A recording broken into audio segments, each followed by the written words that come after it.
Well, ladies and gentlemen, it's 10 minutes past 7 o'clock. It is Tuesday, so you know what that means. It's time for a visit from our good friend Ron, the car guy from Westside Auto Pros, and teach you a little something about your vehicle that you can take with you and use for the rest of the day and usually for the rest of your life. Probably for the rest of your life, yeah, as long as you retain it. That'd be a good idea. Retention's the key. All right, So we're talking accessories today? We are talking about accessories, but probably not the kind that you like. It's not earrings and bracelets and stuff things that like hang that. from the rearview mirror and nothing like that, right? Your keychain, yeah, the big old keychain. No, we're going to talk a little bit. I mean, it's deer season. Yes, it is. You know, where the farmers are out harvesting crops, it's pushing the deer, moving them around and stuff. And in preparing for today, I ran across some interesting statistics. Iowa is third in the nation for car deer accidents. Right. Yeah, we always rank high. We do. In that we do. Category. Where West Virginia is number one. And South Dakota is number 2. So all 3 people that live in South Dakota must hit deer. And they can't the help per it. capita is just through the roof. There you go. And Hawaii's the least likely state. Oh, it is, really? Yeah, I would've really. thought that, Yeah, yeah. just not a lot of deer going there. So your odds of hitting a deer in Iowa is 1 in 72. Seriously? Yeah. Well, on this Yeah. desk, have you hit a deer? I have never hit a deer. You've never hit a deer? I have never. Oh, I've hit multiple. I have in college, yep. Yep, and you've hit multiple deer. Well, yeah, couple. Okay. Well, that's multiple. Were you more swerving than one. or just going straight? No, they Okay. run right into you. It's crazy. Yeah, that's the bizarre thing too, when they run into the side of a vehicle. Oh, too. exactly, Yeah. exactly, yeah. And I mean, I've had one of our tow trucks hit a deer in January, and I mean, it does some damage. Last year there was 6,836 reported animal-related accidents in Iowa. I believe that. 95% involved deer. The average cost to repair a car that hits a deer is $4,135. Oh my goodness, that much? Yeah. Yeah, Tony Morrow is smiling right now. He's at home with his coffee, just big old grin on his face. That's why I do what I do. Exactly. So, you know, and we've talked about this on the show in the past, and yet it's an often asked question. You know, people talk to me, you know, especially maybe after they hit a deer, and they want to know if deer whistles work. Because you want to find out there's a way to avoid this happening. Exactly. You know, even if you have insurance, you know, that $4,135, you're gonna have a deductible. You know, $500, $1,000 comes out of your pocket. And so we're gonna talk a little bit today about deer whistles. And these are just the ones where the wind whips through them. And The wind whips through them. They make a whistling noise that supposedly you and I cannot hear. okay, which right there is a little suspect. You know, they're going to whistle, but you won't be able to Yeah, hear you won't it. be able to hear them. Yeah. Only dogs and deers. Yeah. Exactly. I'm not even sure if dogs hear it. Wouldn't you think that dogs would be barking? Yeah, if every they time heard a it? car would go down the road, yeah. But anyway, they're inexpensive. This particular pair was $6.99. Okay. And they're designed to mount on the grill or the bumper or somewhere on your car. So when you go down the road, the air blows through. There's some installation instructions and stuff on there. But just sticky tape, you just stick it on? Exactly. It says right here in the back, passengers and pets inside your vehicle will not hear the high frequency sound. So I don't know how you test if they're working, but anyway, it creates an ultrasonic sound that is reported to that deer can hear. So they hear your car coming and they run away. So a little research that I did on that is the ultrasonic sound doesn't carry very far or very well. So it might not travel far enough to warn the deer, which could be why the deer run into the side of your car. They hear it too late. Yeah, or they're coming to see what's going on. Little is known as to what frequency the deer hear, but it's believed to be similar to the human. So if we can't hear it, How can they? yeah, the studies have shown that probably the deer can't either.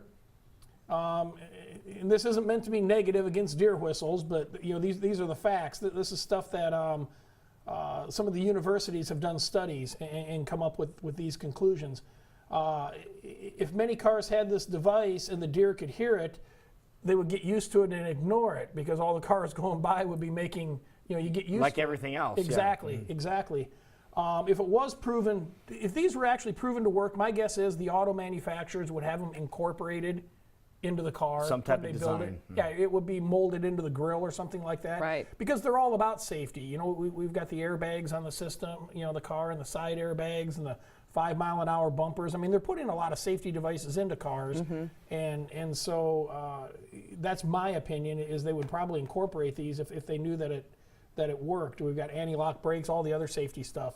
But the University of Wisconsin in Madison, they did research on these, and that's where a lot of this data came from.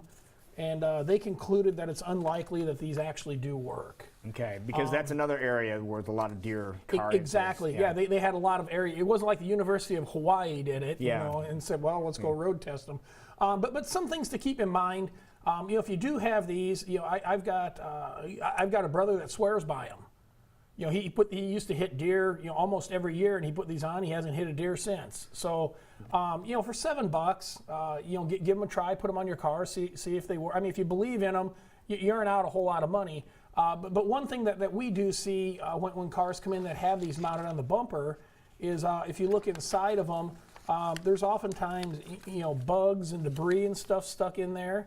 And so, I mean, if you are going to utilize these, I mean, make sure you keep them cleaned out. You know, if you've got you know, a moth or a large fly or something stuck in there and air can't flow through it, it's certainly Not going to do work. anything, yeah. Exactly. Now, if exactly. it's supposed to work for deer, what about other animals that have a tendency of crossing the road? Well, you know, and that's we're back to where does the pitch come in? You know, it's you know, it even says on here that pets in your car aren't going to hear it. So, you know, how do we know what a possum's going to hear, what a raccoon's going to hear? I mean, the best thing is just, you know, make sure that you're aware of your surroundings. You know, there was a segment on a while back that had the Iowa State Patrol, and they had a great term that I'm going to steal and say.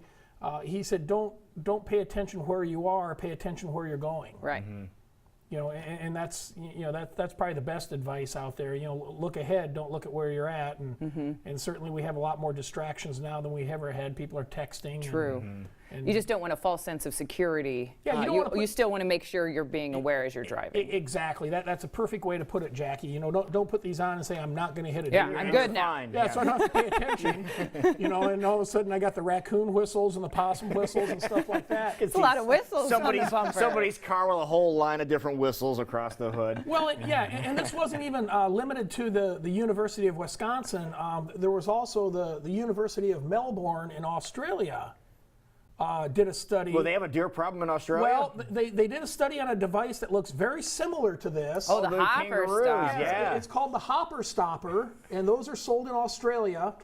And they did a study, and it's amazing. I don't know if the ultrasonic sound is the same. I wonder if it's the same as this, thing, just but they repackaged. did a study in Australia, and they came to the same conclusion that it's not effective in preventing nearby kangaroo from crossing the road and Okay. hitting. Well, we'll just test it here, Ron. We'll put it on our vehicle, see if we hit any kangaroo. What's interesting is I was at a management conference several weeks ago in Chicago, and I ran into a guy. His name was Danny, and he's from Australia. He owns an auto repair shop in Australia.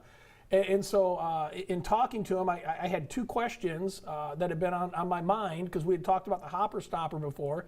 And I said, is that really a problem in Australia? You know, Right. kangaroo hits. And he said, oh yeah. He goes, that is very common. You know, probably as common as us hitting deer. I was going to say, they're like deer over there. Yeah, they're wild. They just run around through the fields. And he said, you know, they'll jump out in front of your car and you'll hit a kangaroo. So that is common.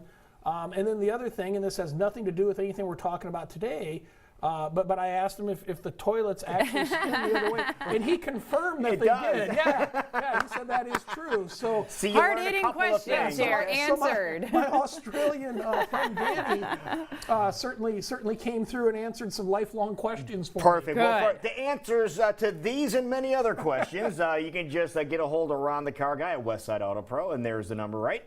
It is 225-9090. Or if they want to get a hold of you another way, Ron, how else can they do so? They can go to askronthecarguy.com or they can go to westsideautopros.com and contact me through the website. I do respond and answer all questions. Wonderful. Perfect. Good job Thank as always. you. We will be right back at 7:20.